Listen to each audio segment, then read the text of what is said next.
Audio Jungle.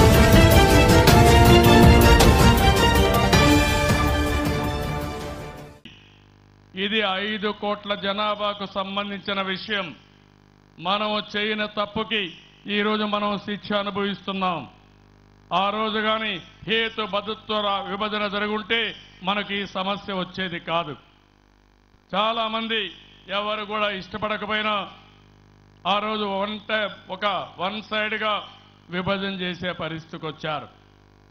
అదే సమయంలో 3.5 సంవత్సరాలైంది.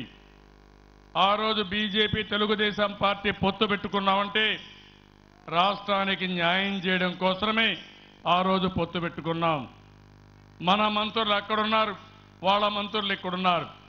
నేను 29 సార్లు ఢిల్లీకి వెళ్ళాను, అందరినీ కలిశాను. అన్ని సందర్భాల్లో మనకు జరిగిన అన్యాయం చెప్పాను. ఇప్పటికి కూడా సరైన న్యాయం జరగలేదని చెప్పి నేను మీకు తెలియజేస్తున్నా. మొన్న ఏదైతే పార్లమెంట్లో బడ్జెట్ పెట్టారో చివరి బడ్జెట్లో కూడా అన్యాయం జరిగినప్పుడు రాష్ట్ర ప్రజలకు అన్యాయం జరిగిందనే విషయం ఇంకా చెప్పకుండా ఉండలేము.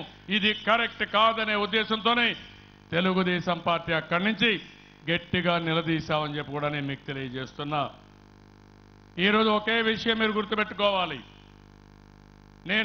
మొన్నే ప్రధానమంత్రి గారు కూడా చెప్పారు, తెలుగుదేశం పార్టీ తెలుగువారి ఆత్మ గౌరవానికి ఎన్టీ రామారావు గారు పెట్టారనే విషయం ఆనాడు పార్లమెంట్లో కూడా ప్రధానమంత్రి ఒప్పుకున్నారు.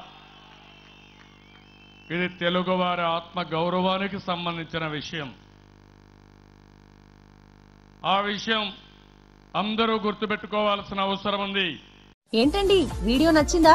అయితే ఓ లైక్ వేసుకోండి, లేదంటే ఓ కామెంట్ చేయండి. ఎప్పటికప్పుడు మా వీడియోస్ చూడాలంటే సబ్స్క్రైబ్ చేసుకోండి.